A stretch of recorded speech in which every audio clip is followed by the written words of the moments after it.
No, look, there's I always say I respect Terence Crawford. He's a very talented Yeah. fighter, but he just win uh, one big fight. If you see his record, he just beat one good fighter like Errol Spence is. Yes. But other than that, I don't think he's beating other great fighter like Spence. He did a really good job with the Spence. He did like almost look it very easy. But I'm gonna go with Canelo because he didn't hold Turkey's hand. It's two things that you can do with somebody bigger and stronger. You know, you can either try to push them back, you know, because 9 times out of 10, a strong fighter not used to going back. Canelo Alvarez responded to Terence Crawford's knockouts with genuine respect, praising his skills and admitting that Crawford made his win over Errol Spence look almost effortless. Still, Canelo couldn't help but add a pointed reminder. Outside of Spence, Crawford hasn't faced many big names.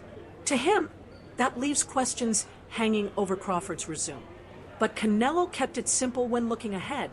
The truth will be revealed when they finally step into the ring. And with that, he left fans even more eager to see what happens next. Are you tired of people asking you about Terence yet? No, look, there's I always say I respect Terence Crawford. He's a very talented fighter, but he just win one big fight. If you see his record, he just beat one good fighter like Errol Spence is. Yes. But other than that, I don't think he's beating other great fighter like Spence. He did a really good job with the Spence. He did like almost look it very easy but I knew Terence Crawford is a great fighter. But you never know in boxing. We'll see. Canelo hints that he already has Crawford's style figured out, speaking with the calm confidence of a man who's done his homework. And then, with a sly smile, he adds a personal twist, pointing out that Turkey Alalshik, who will be in Crawford's corner, is going to walk away very disappointed on fight night. It's a subtle jab, but it makes the clash feel even more charged, not just as a battle of fighters, but as something personal. Nothing you're gonna be able to do about it come fight And night. I know Turkey is in your corner, I promise you. but look, it's gonna be very difficult. He's gonna be so mad that day. Believe me. I see you. I see you. You see I'm different. I see you too. Canelo's decision to bring in Jaron Boots Enis for sparring is being seen as a very smart move. Analyst Johnny Ortiz explains that Enis is the closest match to Terence Crawford's body type and fighting style, making him the perfect training partner. This gives Canelo the chance to study Crawford's rhythm, movement, and physical advantages in real time while sharpening his own timing and defense. At the same time, Enis gains priceless experience by working with a veteran like Canelo, which adds to his own development. Ortiz sees this as a rare situation where both fighters benefit, making the setup highly strategic. It makes sense, and it's definitely a good experience for both. Eddie Reynoso and Canelo, shout out to them because now it shows that they serious with a real game plan, and Boots is, to me, everybody's a perfect opponent, I wouldn't say opponent, perfect sparring partner to have to replicate Crawford because they both switch hitters and stuff like that, and they got dog in them and reflexes for sure. So it shows Canelo serious, and on Boots end, to be able to spar a Hall of Famer, top tier guy, it gave him great experience, and you could tell he really wants it. It's a sport where Boots is getting an opportunity to spar a Hall of Famer. Who cares? In reality, what the fuck loyalty does Boots owe to Crawford when it comes to the sport of boxing? I mean, Crawford didn't do shit even back while Boots was trying to get his opportunity when it was Spence and Crawford. Every time Boots' name got mentioned, you heard the Bud Clowns be like, oh yeah, he don't deserve it. Oh, who did he fight? Oh, who this and that, man. I ain't trying to hear that shit. It's like different shit that you need to be woke up outside of boxing. Boxing is a sport. There's shit that we need to really come together. I didn't see y'all come together like 5 years. The Bud Clowns, because it's real fans, the Bud Clowns is bashing PBC. everything Boots when you bring up Boots' name, putting him down, I didn't hear like, oh yeah, instead of fighting Canelo or fighting this person, he should fight Boots. Jose Benavidez highlights just how valuable Canelo Alvarez's choice is in bringing in Jaron Boots Enis as a sparring partner. He explains that Enis mirrors Crawford in several key ways, from physique to movement to style. Having someone with those attributes in training camp allows Canelo to mentally prepare for exactly the kind of fighter he'll face on fight night. Benavidez also points out that Crawford's smaller size compared to Canelo could play a big role once they step into the ring. In his view, working with a strong, stylistically similar partner doesn't just sharpen Canelo's skills, it boosts his confidence, making him feel like he already holds the advantage before the opening bell even rings.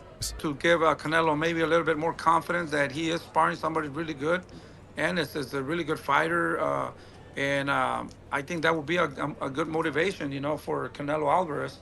I just think that Crawford is too small for Canelo.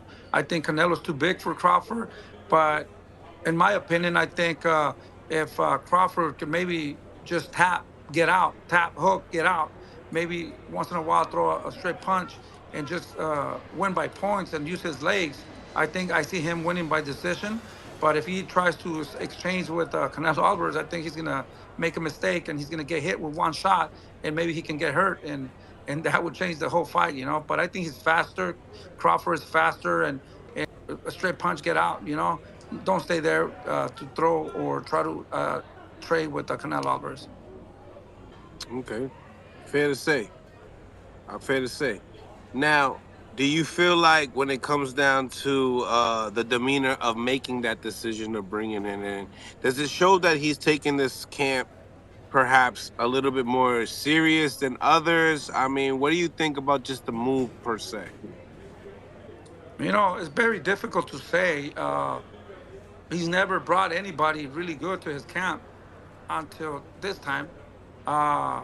Maybe he's lacking enough confidence, or maybe he just wants to use them to trick the people, or, it's very awkward and very funny that he brought Enis to his camp, So, but at the end of the day, they know what they're doing, and we got to respect that. And I think the global demand for boxing has entered a new era, one where streaming services are rewriting records for live events.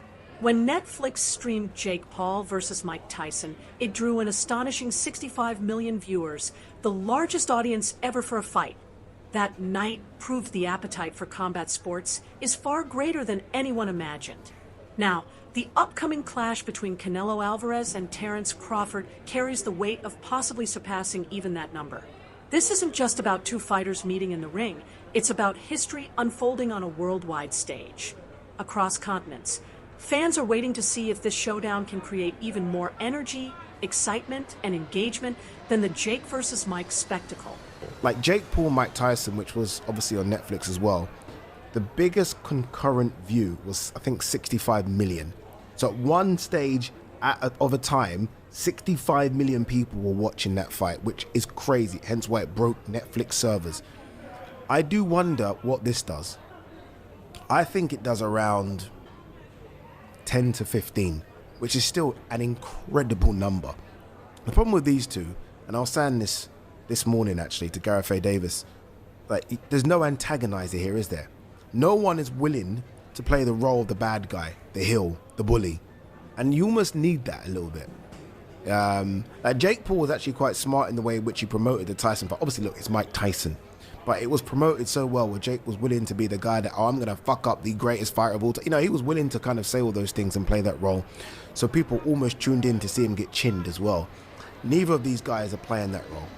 Neither of these guys, I don't think, have crossed over massively to non-boxing fans. I mean, to us, they're like gods. But to non-boxing fans, I do wonder how much people know them. Terence Crawford has never been the kind of fighter to shy away from a challenge, and his preparation for Canelo proves just how calculated his approach really is. He knows the dangers of facing bigger opponents, but he believes there are clear solutions. His first answer? Force them backward. Larger fighters rarely like being pushed in reverse because they're so used to controlling the pace by coming forward with their size and strength. It's two things that you can do with somebody bigger and stronger. You know, you can either try to push them back, you know, because 9 times out of 10, a strong fighter not used to going back, you know, so it kind of fucks them up in the head, you know. Yeah. Or you can just box them because some of them just slower than others because they got flat feet, and they just looking to load up on certain shots. Now, Crawford's definitely right here. There's 2 ways to beat a pressure fighter like Canelo. Either you put the pressure back on him, which is where guys like Triple G and Bivol had success, or you use your superior skills and footwork on the outside, which is how Floyd Mayweather won. Now, Crawford, he can't use the pressure approach because he's not as physically dominant as guys like Golovkin or Bivol. You know, Bud is a welterweight or junior middleweight jumping up. He doesn't have the size to push Canelo back. Now, the outside boxing approach, that is definitely Crawford's best chance against Canelo. Forcing them back breaks their rhythm. His second strategy is to drain their stamina and take advantage of the flat-footedness that often plagues naturally heavier fighters. Crawford's grasp of these tactics highlights just how sharp his boxing IQ really is. He understands that winning isn't just about being tough. It's about turning every disadvantage into an edge. His entire training camp has been built around these ideas, sharpening both his conditioning and tactical precision for the greatest test of his career. Canelo does struggle to cut off the ring at times. We saw that in the Skull fight. And he does load up on single shots now. But at the same time, Crawford is not the same pure boxer that Floyd Mayweather was. You know, Mayweather rarely got hit in that shell. And his form of countering, you know, a pull counter, for example, was, I'm not going to get touched and then I'll make you pay. Whereas Crawford's style of counterpunching is different. Bud will take one to throw 2 or 3 back, and he can't do that against Canelo because of the size and power difference. If Bud takes a clean right hand to throw back an uppercut or a hook, he's either going to get dropped or he's going to end up on his bike like Jermell Charlo. So while I do agree Crawford does have the superior skill set in this fight, but because he doesn't have the size to push Canelo back, or the defense of someone like Mayweather stay perfect for 12 rounds on the outside, I do think Canelo's size and power will make the difference in this fight. And that's why I like Canelo to win. While much of the buildup has centered on rivalry, Terence Crawford has consistently expressed admiration for Canelo Alvarez's place in boxing history. He openly acknowledges Canelo as one of the last true representatives of a golden era. Canelo stood across the ring from legends, fought them, and shared the spotlight in moments that defined the sport. Crawford understands how rare that is. For him, this fight isn't only about belts or records. It's about measuring himself against a man who has carried boxing's torch of greatness. By framing it this way, Crawford gives the storyline a depth that goes beyond competition. Well, listen, I call Canelo out because, like I said, he the last great fighter amongst the era that surpassed us. You know, the Floyd, the Pacquiao, the De La Hoya. We both came up in that era. And he was right there with those fighters, and he got the chance to fight the Miguel Cottos, the Floyd Mayweathers, and, you know, the Kovalevs and Triple Gs, and I wasn't able to get those mega fights, you know, so this is my mega fight, this is my moment, and that's the reason why I want to fight an all-time great like Canelo. Sean Porter offers a contrasting perspective, suggesting that Canelo will not bring anything Crawford hasn't already faced. In Porter's eyes, Crawford's career has been defined by adaptability, taking on speedsters, punchers, counterpunchers, and naturally bigger men, and finding ways to overcome them all. That ability to adjust on the fly is what makes him truly special. Porter's view underscores a belief that Crawford's versatility is enough to neutralize whatever Canelo presents, even with the Mexican star's size and power. For fans, this insight adds balance to the ongoing debate. Getting in the ring with Canelo Alvarez, Terence is not going to see anything that he hasn't seen before. No, he hasn't seen this beast on Fight Night, but he's seen versions of this beast for a very, very, very long time. People have said that he's a blown-up 147-pound fighter. If you remember, he said it was hard for him to make 147 when he fought Errol Spence Jr. I was like, yo, how is that possible? I didn't realize, like, he was really doing everything that's needed to gain the weight properly. Most fighters don't know how to gain weight and fit into a weight class properly. He's done that. Antonio Tarver frames the fight through the lens of danger, reminding everyone that Canelo Alvarez only needs one clean punch to flip the script entirely. Crawford may be sharper, faster, or more technically gifted, but Alvarez's power acts as the ultimate equalizer. Tarver's experience in the sport shows that a single misstep against a puncher like Canelo can end everything in an instant. His warning is clear. No matter how brilliant Crawford is, perfection must be maintained every second of every round. And Canelo only need one punch. You know what I mean? That really, basically, that's what it boils down to. I think Canelo only need one shot to change the game or change the fight. Crawford gonna have to stay consistent and win out. Gonna have to get ahead and stay ahead. You know what I mean? And then also looming is the controversy. Can Crawford win a close decision? I could never win a close decision. I never won a close decision. That's what's looming. I think if Crawford is going to guarantee victory, he got to stop him. A man who ain't been stopped. He got to stop him, bro. It's challenge. So that's going to be the challenge. So I like Bud. I've always loved Bud, bro. But he in for a hell of a fight. If Saul show up, boy, if Saul show up, it's going to be problems. You heard me? Andre Rozier underscores the importance of Canelo's choice to spar with Enis, showing just how committed he is to preparing every detail. Bringing in a fighter of that caliber reflects real respect for Crawford's skills. Canelo isn't taking this lightly. He's surrounding himself with sparring partners who can test him in ways that mirror what he'll face in the ring. For Rozier, this approach explains why Canelo has stayed a champion for so long. His willingness to adapt, push himself, and refine his craft in training sets him apart. That seriousness assures fans that when fight night comes, both men will bring the absolute best version of themselves, leaving nothing to chance. To get ready for Crawford. I would think it would be because he's ambidextrous, as is Crawford, so it can do nothing but help him.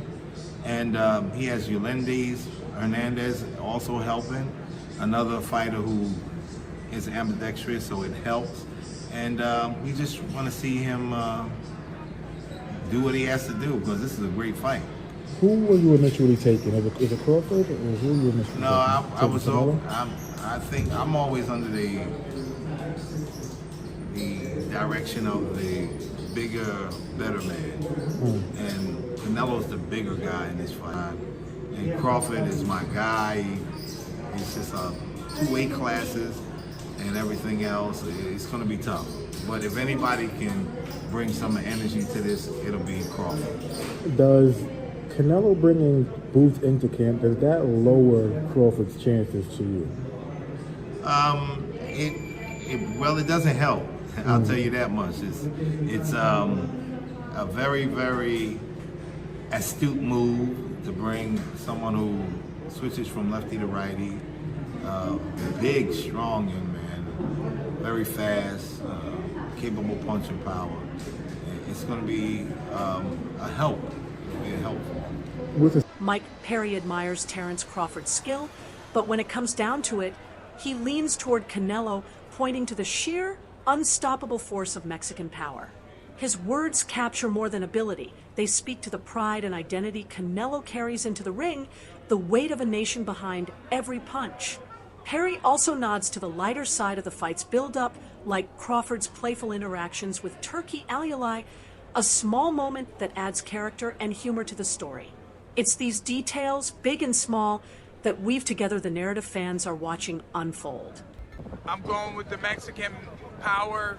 I think, I know Terence is tough, you know. He's an incredible fighter, but I'm going to go with Canelo because he didn't hold Turki's hand. Not everyone believes that sparring with Enis gives Canelo the ultimate edge over Crawford. Some analysts argue that Terence's style is too unique to simply mimic. They note that Crawford has brought in top minds and elite talents to his camp, crafting a preparation built on versatility rather than imitation. While Canelo polishes himself against someone who resembles Crawford, the American champion is absorbing strategies from multiple brilliant sources. This contrast in camps isn't just about workouts. It's a clash of ideas, approaches, and the very environments that have shaped each fighter's readiness. The fight becomes more than a physical showdown. It's a battle of intellect, strategy, and vision. Jaron Boots Enis don't talk about nobody. He stayed on himself. He stay in Philly. Yeah, we as supporters and them people as fans, I'm nobody's fan, feel that he may have ducked Virgil Ortiz or Virgil Ortiz ducked him. But hey, man, Jaron Boots Enis don't even give off that type of energy to be out there and to be out there wilding. The man trying to fight Canelo. What's wrong with him getting work with Canelo, bro? That's priceless work. That is sparring. Terence Bud Crawford, the man got Andre Ward. Terence Bud Crawford, the man got Shakur Stevenson. Terence Bud Crawford, the man got Lester Martinez. The man got mad people up there in camp, bro. Mad people in camp. Let that man Canelo get his sparring partners. Y'all got to be up over there scared. Y'all got to be up over there musty. To culture by wearing a Gucci belt. He sold out to culture by wearing a Louis Vuitton belt. We got to stop, bro. We got to stop. Niggas pick and choose when they want to be Malcolm X. Niggas pick and choose when they want to be Huey P. Newton. Niggas be straight up there, up in a white club, looking for the girl with no rhythm. Yeah, her right there. She don't dance good enough. I think I get stopped, bro. Y'all got to stop, bro. Y'all have. And that's a wrap for today's breakdown. Stay tuned. Because the story isn't over, there's more drama, more strategy, and more history waiting to unfold in the ring.